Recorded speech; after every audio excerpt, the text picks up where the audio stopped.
Boas tardes a todos. Meu caro Paulo Portas, Vice-Primeiro-Ministro e Presidente do CDS-PP, os nossos candidatos aqui pelo Distrito do Porto, pelo Círculo do Porto, com destaque, evidentemente, para o nosso cabeça de lista, o José Pedro Aguiar Branco, também para o Luís Pedro Mota Soares, que é o primeiro nome do CDS nesta lista, mas temos aqui outros candidatos que fazem parte dessa lista e temos aqui também, porque já os vi, autarcas, presidentes de Câmara, que cumprimento na pessoa do Presidente da Câmara de Felgueiras, que aqui nos acolhe hoje desta forma tão magnífica.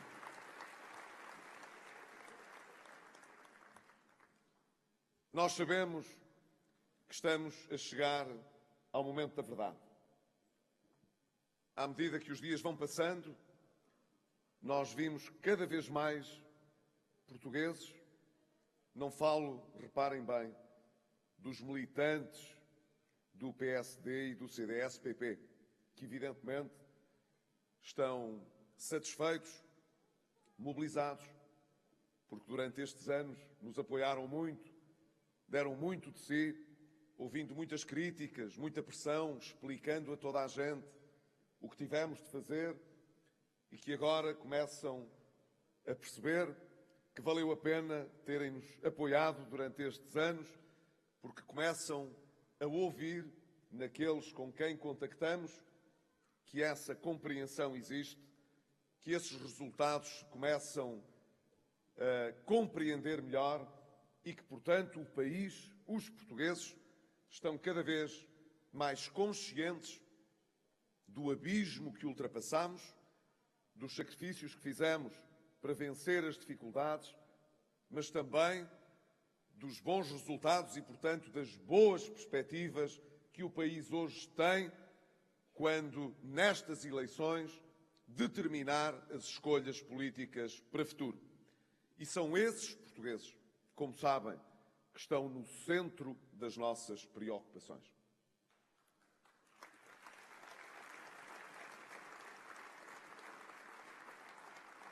Nós, quando chegámos ao governo, eu e o Dr. Paulo Portas, tínhamos uma consciência clara de que tínhamos de empreender um programa determinado para podermos vencer a crise financeira que estava, não era prometida, era que estava debaixo dos nossos pés, a obrigar o país a passar por uma crise económica e social também.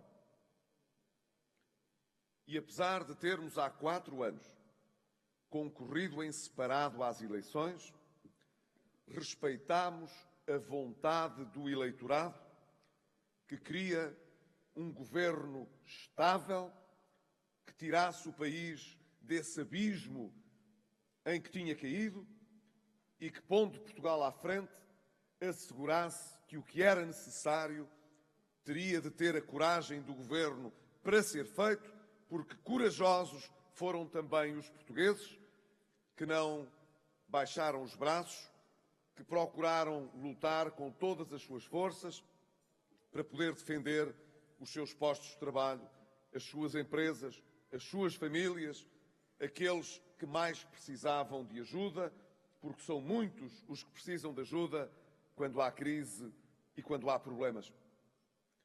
E nós os dois sabíamos bem que não seria fácil. Passámos mesmo por momentos de grandes dificuldades, também nós, para podermos acertar as melhores respostas, as melhores medidas para o país poder vencer as dificuldades. E sabíamos que muito daquilo que estava nas nossas preocupações, muito daquilo que ambos tínhamos projetado, cada um no seu partido, para estes 4 anos, tinha de esperar até que pudéssemos vencer as dificuldades que nos impediam de governar com o nosso programa, porque era o programa da Troika, aqueles que nos tinham dado para governar. E os portugueses hoje têm uma noção clara do que representou este tempo. por mais que alguns hoje se contorçam a explicar porque é que, afinal, o país acabou por ter resultados que eles achavam que eram impossíveis de atingir, as pessoas que têm demasiadas certezas e que vaticinam fortemente sobre tudo e a pretexto de tudo, depois têm mais dificuldades em explicar porque é que não tinham razão.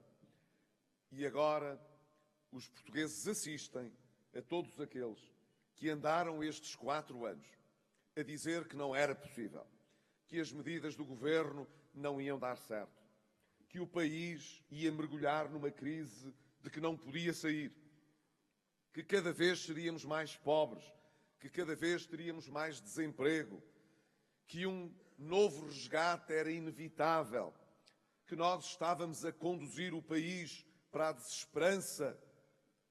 Agora é vê-los a explicar porque é que, afinal, não precisamos de outro resgate, a economia está a crescer, o emprego está também a aparecer com mais intensidade, as exportações todos os anos atingem resultados melhores, a credibilidade do país é cada vez mais forte e de cada vez que uma agência de notação financeira se pronuncia sobre Portugal, aparece a concluir que se depois destas eleições o caminho que prosseguimos for por diante, que Portugal tem credibilidade suficiente para ser recomendado como um país em que se pode investir, em que se pode apostar com confiança para o futuro.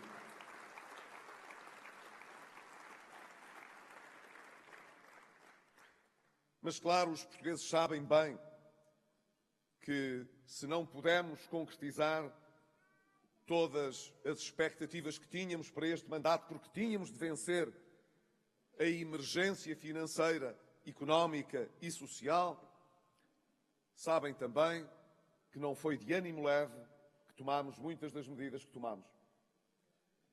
Também, hoje, existe ainda um conjunto de pessoas que procura explicar aos portugueses por que razão é que os governantes tiveram prazer em infligir medidas difíceis ao país. É verdade, são cada vez menos os que procuram ainda explorar a desgraça alheia, o sofrimento e os sacrifícios, porque todo o país passou na esperança de que o governo venha a ter um mau resultado nestas eleições. Mas ainda assim vale a pena recordar. Sempre tivemos uma noção clara das reais dificuldades que o país passou. E claro que fomos os primeiros a ter uma noção muito rigorosa de como era difícil andar para a frente com as medidas.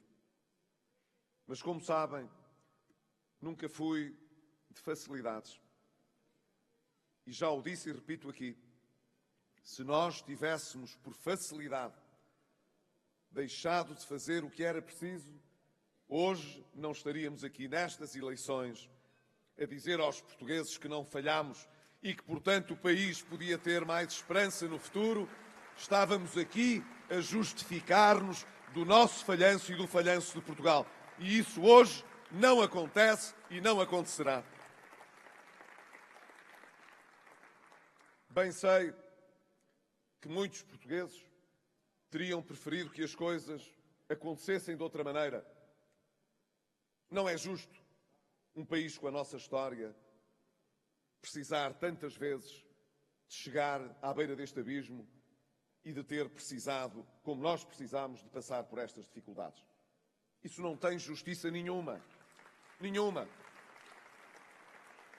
E são, portanto, muitos os portugueses que, de certa maneira, teriam preferido que isso não tivesse acontecido. Eu posso falar pela minha casa.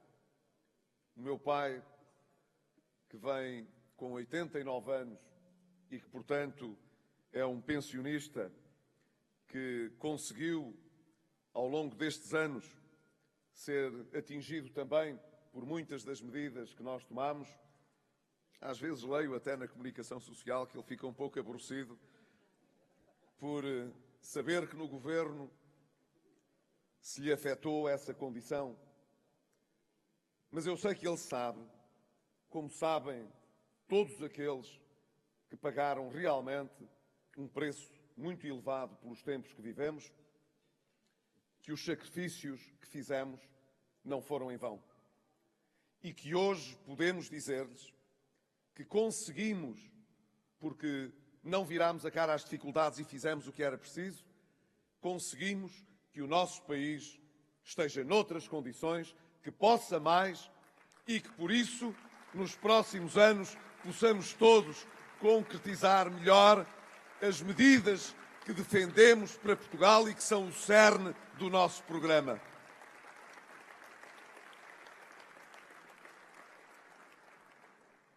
Mas, para o fazer, disse-o ontem e quero repeti-lo hoje, nós precisamos de ter estabilidade no país.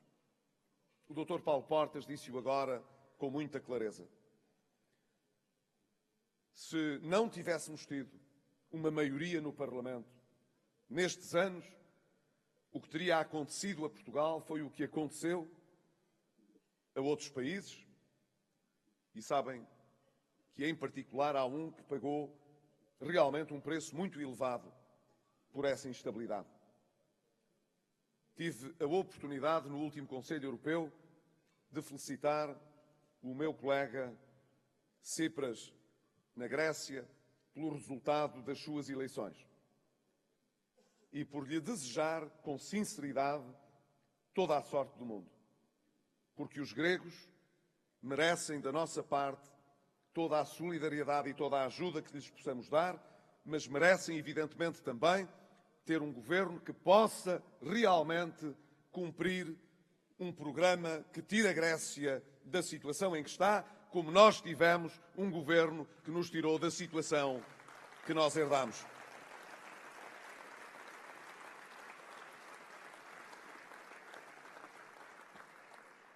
Mas reparem bem que até na Grécia o meu colega Alexis Tsipras conseguiu apoio nos gregos para recusar o radicalismo que antes existia dentro do seu próprio partido. E por isso eu posso dizer outra vez, quem ganhou as eleições na Grécia desta vez não é exatamente a mesma formação partidária que ganhou as eleições em janeiro deste ano. Na verdade, se o radicalismo tivesse imperado na Grécia e se a imagem que temos do ex-ministro das Finanças, Varoufakis, a acumular lugares no Parlamento para deitar abaixo o governo que haveria de cumprir o memorando de entendimento, então hoje, na Grécia, seguramente haveria muito menos esperança do que há com o governo que ganhou as eleições para cumprir o programa que negociou. Imaginem em Portugal o que era termos esse radicalismo a comandar o nosso Parlamento. Não é uma visão artificial. Não estamos a criar uma situação que não esteja sustentada naquilo que foi a assunção política tomada pelo líder do maior partido da oposição. Na verdade, quando ouvimos hoje em dia o Dr. António Costa ameaçar votar contra um orçamento da coligação, quando estamos a ouvir ameaçar derrubar o programa desse governo, o que estamos a concluir não é apenas que não teremos orçamento e que, portanto, voltará o déficit a disparar e a dívida, voltarão os juros a disparar e sairá mais caro a todos os portugueses o clima da instabilidade. Não será apenas o país que que, na falta de governo, em poucos meses precisará de ter novas eleições, o que nós temos é uma promessa do atual líder do Partido Socialista, que diz aos portugueses: se escolherem a coligação, podem ter a certeza que me aliarei aos comunistas e aos bloquistas, não apenas para que esse governo não tome posse e não governe, mas, sobretudo, para que um governo extremista da esquerda mais radical que existe em Portugal possa, contra a vontade dos portugueses, procurar governar o país.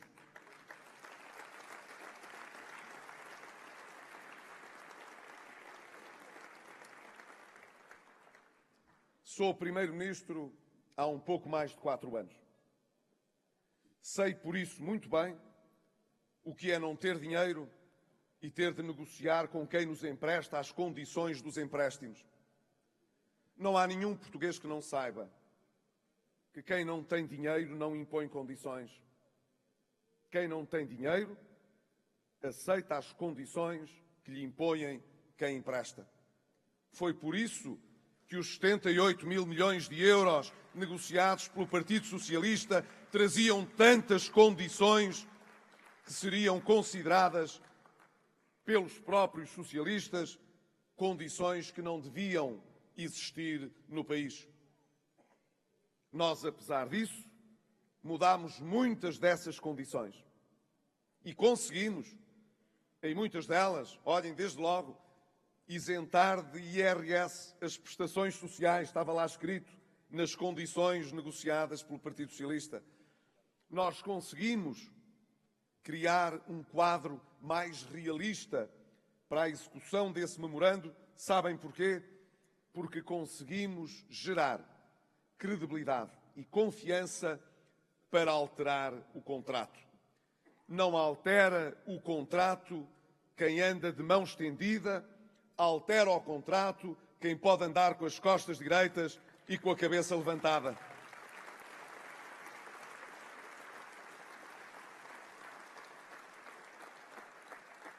Digo, portanto, diretamente a todos os portugueses que estiveram na primeira linha do sacrifício dos anos que vencemos. Disse-o ontem e quero aqui repeti-lo.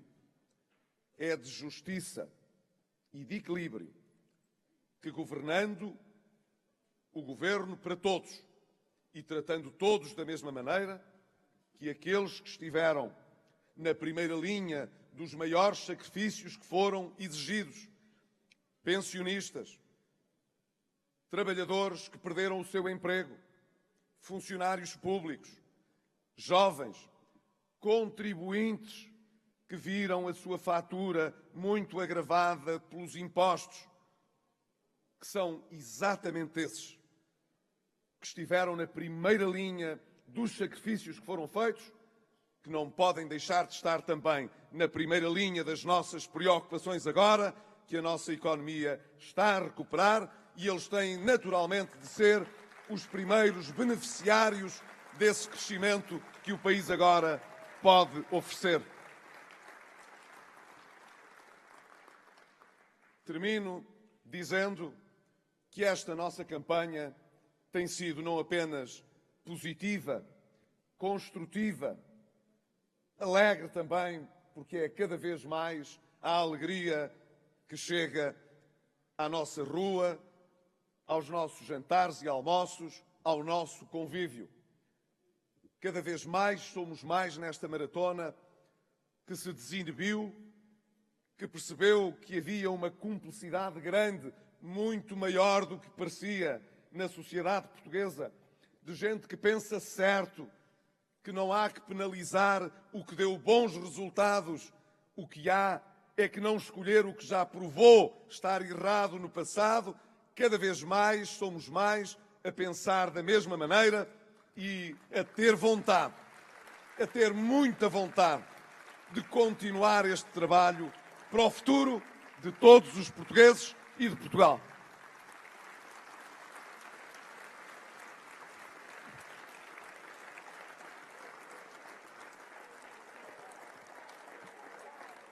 Viva Felgueiras! Viva o Porto! E claro, viva Portugal! Viva Portugal!